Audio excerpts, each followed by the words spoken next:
পুরুষের গর্বে ছাতি চওড়া হচ্ছে আর নারীদের নিয়ে কু ইঙ্গিত বাদশাকে এবার তোপ সোনা মহাপাত্রের।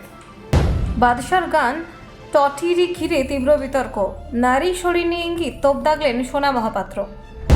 এইসব জঘন্য গান, বাদশাকে কড়া ভাষায় আক্রমণ সোনা মহাপাত্রের, সোশ্যাল মিডিয়ায় ঝড়। স্কুল ড্রেসে মেয়েদের নাচ, বাদশার মিউজিক ভিডিও ঘিরে ক্ষোভ সরব সোনা মহাপাত্র। ক্ষমা চাইলেও রেহাই নেই, বাদশাকে নিশানা করে বিস্ফোরক মন্তব্য সোনা মহাপাত্রের। পৌরুষ দেখিয়ে নারীদের অপমান, বাদশার গান নিয়ে তীব্র সমালোচনা সোনা মহাপাত্রের। হরিয়ানার ছেলে বললেই সব মাফ নয়, বাদশার ক্ষমা প্রার্থনায় ক্ষুব্ধ সোনা মহাপাত্র। বাদশার টটিরি নিয়ে তোলপাড়, দেখুন ঠিক কি ঘটল। সম্প্রতি একটি গানকে ঘিরে নতুন বিতর্কে জড়িয়ে পড়েছেন জনপ্রিয় র্যাপার ও সঙ্গীত শিল্পী বাদশা। তার নতুন হরিয়ানভি মিউজিক ভিডিও টটিরি প্রকাশের পর থেকে সোশ্যাল মিডিয়ায় শুরু হয়েছে তীব্র সমালোচনা। অভিযোগ উঠেছে, গানে নারী শরীর নিয়ে যৌন ইঙ্গিতপূর্ণ বার্তা রয়েছে এবং তা সমাজে নেতিবাচক প্রভাব ফেলতে পারে। গানটির ভিডিও প্রকাশের পর থেকে অনেক দর্শক আপত্তি তুলেছেন এর কিছু দৃশ্য নিয়ে। বিশেষ করে ভিডিওতে স্কুলের পোশাক পরা কিছু মেয়েকে দেখানো হয়েছে, যারা হঠাৎ ব্যাগ নামিয়ে নাচতে শুরু করেন। সমালোচকদের মতে এই ধরনের উপস্থাপনা সমাজে ভুল বার্তা ছড়াতে পারে এবং কিশোরীদের নিয়ে অনুচিত ইঙ্গিত তৈরি করতে পারে।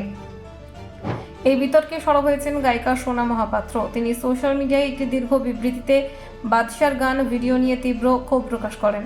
তার মতে এই ধরনের গান নারীদের প্রতি অসম্মানজনক দৃষ্টিভঙ্গিকে উৎসাহিত করে। সোনা মহাপাত্র তার বিবৃতিতে বলেন, এই ধরনের বিষয় নতুন কিছু নয়।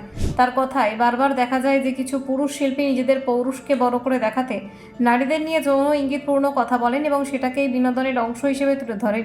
তিনি আরও বলেন, এই ধরনের গানে প্রায়শই এমনভাবে পুরুষ চরিত্রকে উপস্থাপন করা হয় যেন নারীরা তাকে দেখেই মুগ্ধ হয়ে পড়ছে। এতে নারীদের স্বাধীনতা এবং সম্মানকে খাটো করা হয় বলে তার মত। সোনার দাবি, এই ধরনের গানে প্রকৃত কোনো সৃজনশীলতা নেই, বরং এটি এমন এক ধরনের সংস্কৃতি যেখানে সহজ জনপ্রিয়তার জন্য নারী শরীর ও যৌন ইঙ্গিতকে ব্যবহার করা হয়। তিনি আরও মন্তব্য করেন, এই ধরনের গান তৈরি করা অনেকটা অলসতার পরিচয়। প্রকৃত শিল্পীরা যেখানে অর্থবহ এবং সৃজনশীল কাজের মাধ্যমে সমাজে বার্তা দেওয়ার চেষ্টা করেন, সেখানে এই ধরনের গান কেবল বিতর্ক তৈরি করে বলেই তিনি মনে করেন।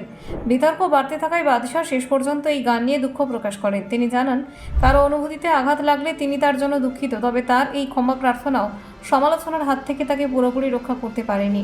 সোনা মহাপাত্র তার বিবৃতিতে এই ক্ষমা প্রার্থনা নিয়ে প্রশ্ন তোলেন। তিনি বলেন, কেবলমাত্র দুঃখ প্রকাশ করলেই সব মিটে যায় না। শিল্পীদের উচিত নিজেদের কাজের সামাজিক প্রভাব সম্পর্কে আরও সচেতন হওয়া। বাদশা ক্ষমা চাওয়ার সময় নিজেকে হরিয়ানার ছেলে বলে উল্লেখ করেছিলেন।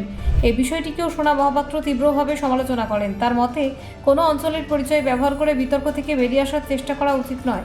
তিনি মনে করিয়ে দেন যে হরিয়ানায় বহুদিন ধরে লিঙ্গ বৈষম্যের বিরুদ্ধে সামাজিক আন্দোলন চলছে, তাই সেই রাজ্যের নাম উল্লেখ করে নারী বিদ্বেষমূলক বক্তব্যকে আড়াল করার চেষ্টা করা উচিত নয় বলেই তিনি মন্তব্য করেন। ব্যুরো রিপোর্ট, নির্ভীক বার্তা।